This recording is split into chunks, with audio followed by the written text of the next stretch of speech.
À Greenpeace, on travaille dur pour protéger la planète. Parce qu'on y tient à notre planète, aux êtres humains et aux animaux qui y vivent, à sa biodiversité qui la rend exceptionnelle. Mais on fait tellement de choses différentes que parfois c'est un peu difficile de les expliquer simplement. Essayons. L'urgence, c'est le changement climatique et la perte de biodiversité. Le défi est énorme, et on a beau être Greenpeace, on ne peut pas tout faire. Donc, pour répondre à cette urgence, on a d'abord identifié 4 urgences très urgentes. Tout d'abord, protéger les océans et les forêts. Ces écosystèmes abritent une biodiversité exceptionnelle et sont des éponges à carbone qui aident à réguler le climat. S'ils disparaissent, on est mal. Face à ça, on a 2 activités humaines parmi les plus néfastes pour le climat.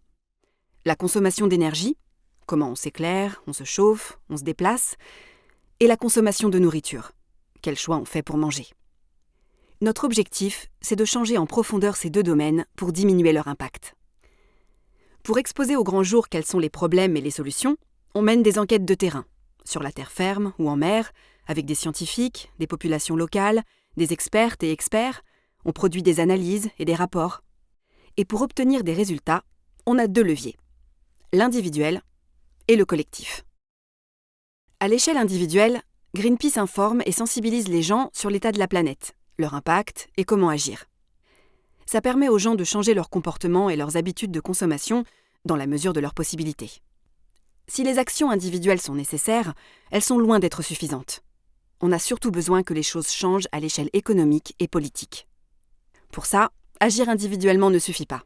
Il faut se mobiliser collectivement et mettre la pression sur les entreprises et les responsables politiques. Pour les confronter et dénoncer leurs mauvaises décisions ou leur immobilisme, on organise des manifestations et des actions, on dépose des recours en justice. Et pour que ça fonctionne, on a besoin d'être le plus grand nombre possible à nous mobiliser.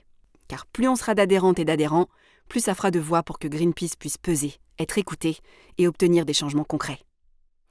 Pour la planète, pour nous, pour les autres, pour l'avenir, mobilisons-nous dès maintenant.